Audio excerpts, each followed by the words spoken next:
Bismillahirrahmanirrahim. Assalamu alaikum. Welcome to another video lecture on the topic of respiratory gases and pigments in animals. यानी यहाँ हमने ये discuss करना है कि एनिमल्स किस तरह से रेस्पायर करते हैं। लाइक आपको स्क्रीन पे नज़र आ रहा है, वाई डू एनिमल्स रेस्पायर, कि एनिमल रेस्पायर क्यों करते हैं, कौन सी रेस्पिरेटरी गैसेस हैं और इसके अलावा पिगमेंट्स कौन सी होती हैं और किस तरह से ये रेस्पिरेटरी गैसेस जो हैं ट्रांसपोर्ट होती हैं और कौन से ऐसे फैक्टर्स हैं जो इन सारी चीज़ों को अफेक्ट करते हैं। सो अगर आप चैनल पर न्यू हैं तो वीडियो को लाइक कर लें, चैनल को सब्सक्राइब कर लें ताकि आपको अपकमिंग वीडियोज़ मिलती रहें और आप ईज़िली अपनी प्रिपरेशन कर सकें regarding the biology paper of federal board first year. So start करते हैं अपने लेक्चर को। यहाँ पे हमने सबसे पहले तो ये डिस्कस करना है कि जो ऑक्सीजन होती है वो हीमोग्लोबिन को जब ट्रांसपोर्ट कर रही होती है तो वो किस तरह से, किस फैक्टर्स की वजह से जो है ना अफेक्ट होती है। बेसिकली ये जो टॉपिक्स हैं हमको फेडरल बोर्ड की बुक के अंदर नहीं मिलेंगे, तो ये हमने थोड़ा सेपरेट करके करने होते हैं क्योंकि इंपॉर्टेंट टॉपिक्स हैं। तो आपने ये चीज़ नोट करनी है कि यहाँ पे 3 पार्ट्स हैं, यानी 3 छोटे छोटे टॉपिक्स हैं जिनको हमने कंबाइन करके एक लेक्चर में बनाया है। पहला जो आपका टॉपिक है वो है factors affecting transport of oxygen, दूसरा आपका टॉपिक है ट्रांसपोर्ट ऑफ कार्बन डाइऑक्साइड और तीसरा इसमें आपका टॉपिक आता है रेस्पिरेटरी पिगमेंट्स इन एनिमल्स। ठीक है, तो 3 माइनर से टॉपिक्स हैं जिनको कंबाइन करके हमने एक लेक्चर में एडजस्ट किया है क्योंकि ये एक दूसरे से लिंक्ड है।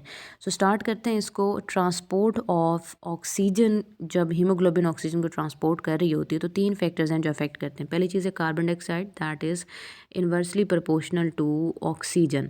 ठीक है, तो हम यहाँ पे मेंशन कर लेते हैं कि कार्बन डाइऑक्साइड जो होती है ये इन्वर्सली प्रोपोर्शनल होती है ट्रांसपोर्ट ऑफ ऑक्सीजन के। ठीक है, कि अब इसका रीज़न क्या है, ये क्यों होती है। देखिए, अगर आप ये सोच रही हैं ना कि ये क्यों होता है, तो बेसिकली देखिए दोनों ही गैसेस हैं। ठीक है, ऑक्सीजन भी एक गैस है और कार्बन डाइऑक्साइड भी एक गैस है। सो हम ये भी अच्छे से जानते हैं कि ऑक्सीजन वहाँ पर ट्रांसपोर्ट की जाती है जहाँ पर कार्बन डाइऑक्साइड की क्वांटिटी बहुत ज़्यादा है, क्योंकि दोनों ऑपोजिट नेचर की हैं। तो होता ये है, हीमोग्लोबिन जो मॉलिक्यूल है ये काफ़ी सेंसरी और काफ़ी इंपॉर्टेंट मॉलिक्यूल होता है जिसने ट्रांसपोर्ट करना होता है और ट्रांसपोर्ट होती है हमेशा ऑक्सीजन की टेंशन यानी उसकी क्वांटिटी के हवाले से। फॉर एग्जांपल एक टिश्यू के अंदर जो है वो हीमोग्लोबिन मूवमेंट करता है, वहाँ पे हीमोग्लोबिन कार्बोक्सी हीमोग्लोबिन की फॉर्म में गया। ठीक है, अब उस टिश्यू के अंदर जब ये कार्बोक्सी हीमोग्लोबिन जो है, सॉरी, ऑक्सी हीमोग्लोबिन जो है ये जब मूव करके गया तो वहाँ इसने ये सेंस किया कि यहाँ पे तो ऑक्सीजन की क्वांटिटी बहुत कम है और कार्बन डाइऑक्साइड की क्वांटिटी बहुत ज़्यादा है। सो अगर एक टिश्यू में कार्बन डाइऑक्साइड की क्वांटिटी बहुत ज़्यादा है तो वहाँ पे तो ऑक्सीजन होनी चाहिए थी। फ़ौरन से ये जो है अपना इस बॉन्ड जो है इसको ब्रेक कर देता है और ऑक्सीजन वहाँ पर रिलीज़ कर देता है। इसी चीज़ को हम नाम देते हैं कि ऑक्सीजन जो है वो ट्रांसपोर्ट हो गई है। अब होता ये है, हम ये कह रहे हैं कि कार्बन डाइऑक्साइड इन्वर्सली प्रोपोर्शनल है ऑक्सीजन के। रीज़न इज़ दैट एक ऐसा टिश्यू जिसमें कार्बन डाइऑक्साइड रिच क्वांटिटी के अंदर प्रेजेंट होती है, लार्ज क्वांटिटी के अंदर प्रेजेंट है, वहाँ पे ऑक्सीजन की सबसे ज़्यादा ज़रूरत होती है। ठीक है जी, इस वजह से हीमोग्लोबिन जो है वहाँ पे ऑक्सीजन को रिलीज़ कर देती है। सो हम ये कहते हैं कि ऑक्सीजन और कार्बन डाइऑक्साइड का जो है एक दूसरे के साथ बिल्कुल ऑपोजिट लिंक होता है कि ऑक्सीजन जो है वहाँ पर रिलीज़ होगी जिस एरिया में कार्बन डाइऑक्साइड मौजूद है, कभी भी ऑक्सीजन वहाँ से बाइंड जो है वो नहीं कर सकती है। ठीक है जी, इसके बाद हम कहते हैं कि यहाँ से इनका जो है सेकंड जो पॉइंट हमारे पास आता है दैट इज़ टेम्परेचर। कि टेम्परेचर की अगर आप बात करते हैं कि टेम्परेचर का क्या इफ़ेक्ट हो सकता है, सो देखिए एक चीज़ आपने ये माइंड में रखनी है कि टेम्परेचर जो होता है वो इस वजह से हम कहते हैं अफेक्ट करता है ऑक्सीजन की ट्रांसपोर्ट को, क्योंकि ऑक्सीजन जो है वो एक गैस है। ठीक है, और हाई टेम्परेचर पर गैसेस की जो मूवमेंट होती है, यानी गैसेस जो होती हैं वो बहुत आसानी से मूव कर रही होती हैं, बहुत हाई मूवमेंट शो करती हैं। तो इसलिए हम ये कहते हैं कि जहाँ टेम्परेचर बहुत ज़्यादा हाई होगा वहाँ पे गैसेस जो हैं वो बहुत फास्ट मूव कर रही होंगी, वाइब्रेशन कर रही होंगी, तो कभी भी वहाँ पर ऑक्सीजन बाइंड नहीं कर सकती, वहाँ पर हमेशा ऑक्सीजन जो है वो रिलीज़ होगी। सो आपने ये चीज़ भी यहाँ यहाँ पे याद रखनी है। सेकंड पॉइंट हमारा क्या हो जाएगा कि जो टेम्परेचर होता है, ठीक है, टेम्परेचर भी इन्वर्सली प्रोपोर्शनल है ऑक्सीजन के। जहाँ पे टेम्परेचर ज़्यादा वहाँ ऑक्सीजन रिलीज़ होगी। रीज़न इज़ दैट कि ऑक्सीजन एक गैस है और वो बहुत फास्ट मूव करती है, बहुत वाइब्रेशन करना शुरू कर देती है। सो इन्वर्स रिलेशनशिप है। For example increase muscular activity, जब आप एक्सरसाइज बहुत ज़्यादा कर रहे होते हैं, आपके मसल्स का जो टेम्परेचर होता है वो काफ़ी हाई हो रहा होता है, तो वहाँ पे बाकायदा क्रैब साइकिल या इलेक्ट्रॉन ट्रांसपोर्ट चेन नहीं हो पाती, बल्कि वहाँ पे लैक्टिक एसिड फर्मेंटेशन होना शुरू हो जाती है क्योंकि ऑक्सीजन नहीं होती। ठीक है, तीसरा पॉइंट है हमारे पास पीएच और जो हम कहते हैं कि ऑक्सीजन है, इन दोनों का अब एक दूसरे के साथ जो है वो डायरेक्ट रिलेशनशिप होता है। रीज़न इज़ दैट जैसे जैसे पीएच डिक्लाइन होती है यानी नीचे की तरफ आती है, एसिडिक होना शुरू हो जाती है, वैसे ही वैसे ऑक्सीजन की जो क्वांटिटी होती है, ठीक है, वो भी डिक्लाइन करना शुरू कर देती है। क्यों? रीज़न क्या होता है? देखिए, हमने ये चीज़ कही है कि जैसे ही जो पीएच होती है ये डिक्लाइन करती है यानी एसिडिक होती है, तो वैसे ऑक्सीजन बाइंडिंग एबिलिटी भी डिक्लाइन कर जाती है। द रीज़न इज़ दैट कि उस टाइम पे जब पीएच एसिडिक हुई थी तो हाइड्रोजन आयन्स बहुत ज़्यादा क्वांटिटी में, हाइड्रोजन आयन कंबाइन कर जाते हैं हीमोग्लोबिन के प्रोटीन पार्ट यानी ग्लोब्यूलर पार्ट के साथ। जब हीमोग्लोबिन का लिंक हाइड्रोजन के साथ हो जाएगा, वो वहाँ से बॉन्डिंग कर लेगी, तो उसकी ऑक्सीजन के साथ बाइंड करने की एबिलिटी बहुत कम हो जाएगी। इस वजह से हम कहते हैं कि अगर इंक्रीज़ इन ब्लड पीएच हुई है यानी पीएच जो है वो बेसिक होना शुरू हो गई, तो फिर हीमोग्लोबिन बाइंड करेगी ऑक्सीजन के साथ। ठीक है, तो आपने याद रखने कि पीएच और ऑक्सीजन का डायरेक्ट रिलेशनशिप है। पीएच कम होगी तो ऑक्सीजन बाइंडिंग भी कम हो जाएगी, क्योंकि एच पॉजिटिव क्वांटिटी ज़्यादा है, वो हीमोग्लोबिन के साथ रिएक्ट करेगा, हीमोग्लोबिन उसके साथ बाइंड कर जाएगी और ऑक्सीजन के साथ बाइंड नहीं कर सकेगी। दूसरी बात ये है कि जैसे जैसे पीएच जो है वो इंक्रीज़ होगी तो ऑक्सीजन बाइंडिंग एबिलिटी भी इंक्रीज़ होगी, क्योंकि पीएच अल्कलाइन हो जाएगी, इंक्रीज़ हो जाएगी, तो आसानी से हीमोग्लोबिन जो है वो ऑक्सीजन के साथ बाइंड कर सकती है। ये 3 पॉइंट्स थे हमारे पास जो कि ट्रांसपोर्ट ऑफ ऑक्सीजन को अफेक्ट करते हैं। कार्बन डाइऑक्साइड जो यूनिवर्सली प्रोपोर्शनल है, टेम्परेचर जो यूनिवर्सली प्रोपोर्शनल है, और पीएच जो कि डायरेक्टली प्रोपोर्शनल है यानी डायरेक्ट अफेक्ट करती है। ठीक है जी, फिर उसके बाद हम आ जाते हैं अपने सेकेंड टॉपिक के ऊपर, transport of carbon dioxide. Carbon dioxide जो होती है ये ज़्यादा सॉल्युबल है एज़ कम्पेयर टू ऑक्सीजन, यानी हमारे बॉडी फ्लूइड में, हमारे ब्लड के अंदर कार्बन डाइऑक्साइड ज़्यादा आसानी से सॉल्युबल हो सकती है एज़ कम्पेयर टू ऑक्सीजन, और इसकी ट्रांसपोर्ट भी बहुत सारे मतलब तरीक़ों से हो सकती है। ऑक्सीजन तो सिर्फ जो है हीमोग्लोबिन की वजह से ट्रांसफ़र होती है, लेकिन कार्बन डाइऑक्साइड के बड़े तरीके हैं, बड़े रिसोर्सेज होते हैं। पहली बात ये है कि 20% तो जो है कार्बोक्सी हीमोग्लोबिन के फॉर्म में होगी। ये आपने याद रखना है कि जब हीमोग्लोबिन जो है वो कार्बोक्सी हीमोग्लोबिन हो जाएगी, यानी इस तरह वाला जो है आपको एक चीज़ नज़र आएगी, तो इनके दरमियान ये जो बॉन्ड है बेसिकली वो अमीनो एसिड, ठीक है, अमीनो ग्रुप ऑफ हीमोग्लोबिन के साथ होगा। अब होता क्या है कि ऑक्सीजन तो कहाँ बाइंड करती है? आयरन के साथ, ये याद रखना है, लेकिन कार्बन डाइऑक्साइड बाइंड करती है हीमोग्लोबिन के अमीनो ग्रुप, अमीनो एसिड्स के साथ, और इस तरह से यह कार्बोक्सी हीमोग्लोबिन बनती है जो ट्रांसपोर्ट की जाती है। अच्छा जी, फिर उसके बाद 5% जो है वो हमारे बॉडी फ्लूइड्स के थ्रू, कैपिलरीज के थ्रू, लंग्स के थ्रू जाती है, और किस फॉर्म में जाती है जी? वो डिफरेंट फॉर्म्स में जा सकती है। बाइकार्बोनेट आयन हो सकती हैं, या हम कह सकते हैं कि उसमें कार्बोनेट आयन बन सकते हैं, यानी इस तरह से ट्रांसपोर्ट हो सकती है। 2 तरीके हो गए जी। फिर उसके बाद थर्ड की तरफ अगर हम आते हैं तो 70% कार्बन डाइऑक्साइड इस तरीके से होती है।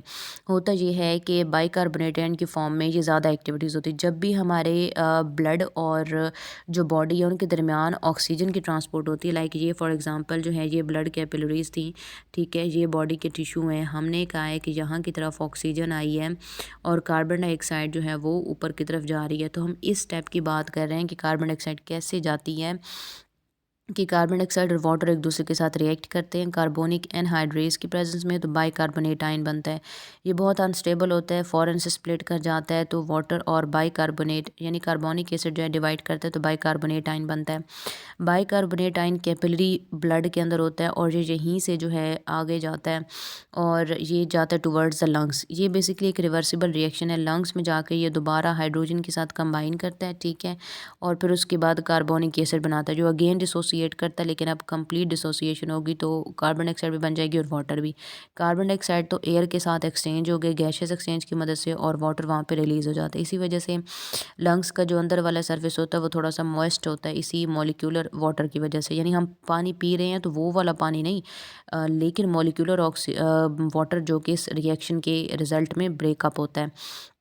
ये कार्बन डाइऑक्साइड जो होती है ये कहाँ चली जाती है? ये हम कहते हैं कि इन्वॉल्व होती है एक्सचेंज के अंदर, जिसको हम गैशियस एक्सचेंज कह रहे होते हैं, कि ये एक्सचेंज के अंदर जो है वो इन्वॉल्व हो जाती है। तो इसको मैं अगेन आपके लिए रिपीट कर देती हूँ। सबसे पहले होता ये है कि हमें हमारे ब्लड के अंदर जैसे ही ऑक्सीजन कार्बन डाइऑक्साइड एंटर होती है, यानी कैपिलरी ब्लड में वाटर के साथ कंबाइन करती है, कार्बोनिक एसिड बनाती है। ये हाईली अनस्टेबल है, डिसोसिएट होता है बाइकार्बोनेट आयन और हाइड्रोजन में।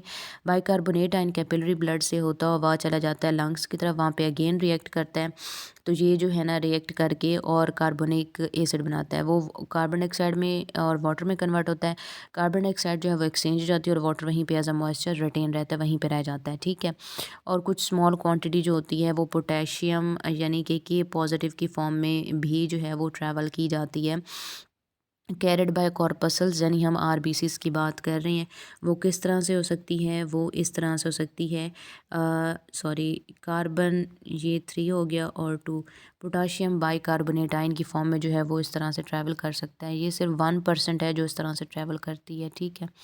सो ये आपने याद रखना है कि ज़्यादातर 70% यहाँ से हो जाती है, रिमेनिंग 5% जो है वो पोटेशियम की तरफ से हो गया, 75% हो गया, ठीक है।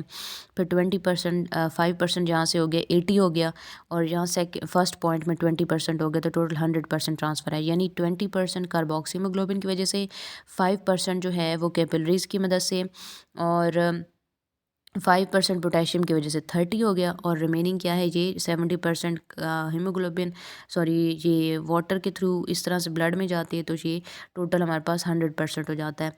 ये तो था कि ट्रांसपोर्ट ऑफ कार्बन डाइऑक्साइड कहाँ से, ये कैसे होती है। यहाँ से मैं आपको क्वेश्चन बता देती हूँ जो फेडरल बोर्ड में आते हैं। बेसिकली जो यहाँ पे आपका जो सर्कुलेशन का चैप्टर है, हार्ट का चैप्टर, उसके लॉन्ग क्वेश्चन के साथ आते हैं ये पार्ट्स की फॉर्म में। तो जो ऊपर वाले हैं यहाँ से आपको क्वेश्चन आ सकता है, write the factors which affect transport of oxygen in human body।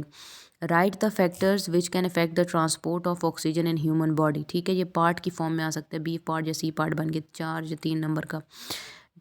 इसके अलावा आता है describe transport of carbon dioxide in man, ये भी पार्ट के फॉर्म में आ सकता है। Describe the transport of carbon dioxide in man, या यूँ भी आ सकता है how carbon dioxide is transported in man, या give various ways for transport of carbon dioxide in man, इस तरह से आ सकता है। इसके अलावा हम आ जाते हैं अपने लास्ट जो है छोटे से माइनर से टॉपिक के ऊपर, दैट इज़ रेस्पिरेटरी पिगमेंट्स।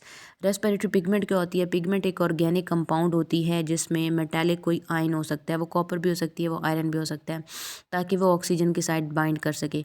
ये पिगमेंट जो होती हैं ये सोल्यूशन की फॉर्म में हो सकती हैं। सोल्यूशन कौन सा होता है? ब्लड भी हो सकता है, कोई बॉडी फ्लूइड भी हो सकता है वहाँ पे, या ब्लड सेल्स भी हो सकते हैं, ताकि पिगमेंट जो होती है बेसिकली वो ऑक्सीजन के साथ बाइंड करे और उसको ट्रांसपोर्ट करे।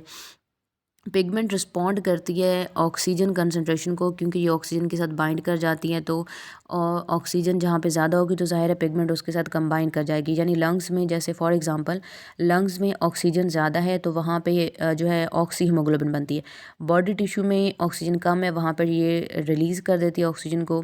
सो जहाँ पर ऑक्सीजन की क्वान्टिटी ज़्यादा है वहाँ पर ये पिगमेंट के साथ बाइंड कर जाएगी, और जहाँ पर ऑक्सीजन की क्वान्टिटी कम है वहाँ पर ये पिगमेंट से रिलीज़ होकर बिल्कुल फ्री हो जाएगी।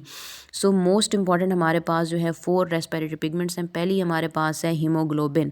हीमोग्लोबिन सबसे इंपॉर्टेंट है, और ये हीमोग्लोबिन रेडिश पिगमेंट होती है जिसमें आयरन एज सेंट्रल एलिमेंट मौजूद है जो ऑक्सीजन के साथ बाइंड करता है, ठीक है। और ये बहुत कॉमन रेस्पिरेटरी पिगमेंट है जो तमाम इन्वर्टिब्रेट बहुत सारे बल्कि इन्वर्टिब्रेट्स हैं, लाइक प्रोटोजोन्स हैं, प्लेटिहेल्मिंथेस हैं, निमर्शियंस हैं, नीमाटोड्स हैं, एनिलिड्स हैं, क्रस्टेशियंस हैं, कुछ इंसेक्ट और मोलस्का है जहाँ पे लाइक मसल, मेरीन मसल जो और फ्रेश वाटर मसल में होती हैं। सो ये बहुत इंपॉर्टेंट है तमाम वर्टिब्रेट्स में और इनवर्टिब्रेट में। ये जो एग्जांपल्स आपको स्क्रीन पे नज़र आ रही हैं इनमें मौजूद होते हैं। वाइड डिस्ट्रीब्यूशन ये सजेस्ट करते हैं कि हीमोग्लोबिन सबसे अर्लीस्ट, सबसे हम कहते हैं कि हिस्टोरिकल जो है एंशियंट मॉलिक्यूल है ट्रांसपोर्ट ऑफ ऑक्सीजन के लिए। और ये एरिथ्रोसाइट यानी कि RBCs रेड ब्लड सेल्स में होता है। एरिथ्रो का मतलब है रेड, साइट का मतलब है सेल, रेड सेल यानी रेड ब्लड सेल्स की बात हो रही है, जो कि ब्लड में हो सकता है इन केस ऑफ वर्टिब्रेट, और सिलोमिक फ्लूइड में हो सकता है इन केस ऑफ इनवर्टिब्रेट्स, ठीक है जी। पहली पिगमेंट हो गई। फिर उसके बाद हम आ जाते हैं हीमोसाइनिन। साइनिन कहते हैं ब्लू कलर की वजह से। हीमोसाइनिन क्या है? ये ऐसी रेस्पिरेटरी पिगमेंट्स है जो कि मोलस्क में और कुछ क्रस्टेशियन क्या होते हैं? जो मैरीन इंसेक्ट है ना, उनके लिए ख़ास टर्म है क्रस्टेशियन। इनके एक्सोस्केलेटन की वजह से, जो बहुत हार्ड होते हैं तो उनको क्रस्टेशियन कहते हैं, यानी बिल्कुल एक क्रस्ट की तरह। सो क्रस्टेशियन मेरीन जो है इंसेक्ट को हम कहते हैं, और मोलस्क, इनमें हीमोसाइनिन होती है। हीमोसाइनिन में copper as a metallic protein होती है, ये वैसे ब्लूइश कलर की होती है जब ऑक्सीजनेटेड हो जाती है, और ये जो है ना हीमोलिम्फ में डिज़ोल्व होती है।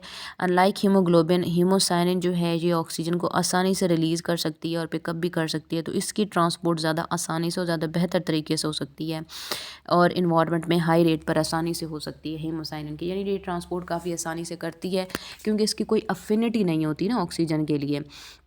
हीमोग्लोबिन को तो इस वजह से हम कहते हैं कि वो इतना आसानी से ऑक्सीजन रिलीज़ नहीं करती, क्योंकि हीमोग्लोबिन की अपनी अफिनिटी होती है ऑक्सीजन के लिए, आयरन की अफिनिटी होती है, क्योंकि आयरन पॉजिटिव होता है, Fe2 पॉजिटिव, और ऑक्सीजन नेगेटिव है। कॉपर भी पॉजिटिव है लेकिन आयरन के कंपैरिजन में कम होता है, तो इसलिए हम कहते हैं कि हीमोग्लोबिन की अफिनिटी है तो वो मुश्किल से ऑक्सीजन रिलीज़ करती है। हीमोसाइनिन की कोई अफिनिटी नहीं होती ऑक्सीजन के लिए, तो ये आसानी से ऑक्सीजन को पिकअप भी कर लेती है और रिलीज़ भी कर देती है। और प्रेजेंट कहाँ पर होती है? मोलस्क में, क्रस्टेशियन में। हीमोएरिथ्रिन जो होती है ये आयरन इसमें सेंट्रल एलिमेंट के तौर पे होता है, ये पिंक कलर की होती है जब ऑक्सीजनेटेड हो जाती है। और इसके अलावा क्या होता है कि ये न्यूक्लिएटेड जो है ना सेल्स के अंदर मौजूद होती है। It is in nucleated cells rather than free blood, यानी फ्री ब्लड जो हीमोलिम्फ पे नहीं होती, ये ख़ास सेल्स में होती है। ये होती है कुछ स्पेसिफिक ऑर्गेनिजम्स में, जैसे कि साइपनक्यूलेंस और प्रायाप्लूड्स और ब्रैकियोपोड्स और पोलिकीड्स में होती है। ये कुछ हमारे पास ना इनवर्टिब्रेट्स हैं, तो आपने उनके नाम ही याद रख लेने हैं। साइपंक्यूलेंस, प्रायाप्लूड्स, ब्रैकियोपोड्स और पोलिकीड्स। ठीक है जी। इसके बाद लास्ट है हमारे पास क्लोरोक्रियोऑरन। क्लोरोक्रियोऑरन में आयरन ही एज ए मटेरियल है और मेटालिक आयन है, और ग्रीन कलर की होती है, और इसके अलावा जब ऑक्सीजन के साथ ये कंबाइन करेगी तो ब्राइट रेड कलर की हो जाएगी। ठीक है, और हाई ऑक्सीजन हो जाएगी। क्लोरोक्रियोऑरन ज़्यादातर प्रेजेंट होती है बहुत सारी पोलिकीड की फैमिलीज़ के अंदर। सो ये हमारे पास टॉपिक था रेस्पिरेटरी पिगमेंट्स के हवाले से। यहाँ से आपको ये पता होना चाहिए रेस्पिरेटरी पिगमेंट क्या होती है, ठीक है, वो कब बाइंड करती है ऑक्सीजन के साथ, जब उसकी क्वांटिटी बहुत ज़्यादा होगी, और कब रिलीज़ करती है, जब ऑक्सीजन की क्वांटिटी कम होगी। और 4 होती हैं, हीमोग्लोबिन, हीमोसाइनिन, हीमोएरिथ्रिन और क्लोरोक्रियोऑरन। आपने ये याद रखना है कि ये किन एनिमल्स में होते हैं, इनका ओरिजिनल कलर क्या है, और जब ऑक्सीजन के साथ बाइंड करते हैं तो फिर कौन सा कलर होता है। ऑब्वियसली ऑक्सीजन के साथ बाइंड करेंगे तो रेड ही होगा, लेकिन आपने याद रखना है कि हीमोग्लोबिन जो होती है ये पर्पल रेड कलर की होती है वैसे बगैर ऑक्सीजन के। हीमोसाइनिन जो होती है ये ब्लू कलर की होती है, एरिथ्रिन पिंक कलर की होती है, और क्लोरोक्रियोन ग्रीन कलर की है, और जब ऑक्सीजन के साथ बाइंड करेंगे तो सारे रेड हो जाएंगे। इस टॉपिक में से आपने याद यही रखना है इनके एमसीक्यूज़ के लिए एग्जांपल्स वगैरह जो एनिमल्स के आपको बताइए, और वैसे ये आपका क्वेश्चन बहुत इंपॉर्टेंट है। इसमें नोट आता है what is a respiratory pigment, describe various type of respiratory pigments present in animals. What is respiratory pigment? Describe various type of respiratory pigments present in animals। तो यहाँ से आपको ये एक क्वेश्चन आता है जो पार्ट की फॉर्म में आएगा, और इसके साथ जो दूसरा इसका पार्ट होगा वो हर्ट वाले टॉपिक्स में से किसी एक टॉपिक का हो सकता है। So that was about today's lecture. For upcoming lectures, and if you want to keep in touch with this lecture series, you can subscribe and like the videos and subscribe the channel as well. So for the next lectures, wish you all the very best. Good luck.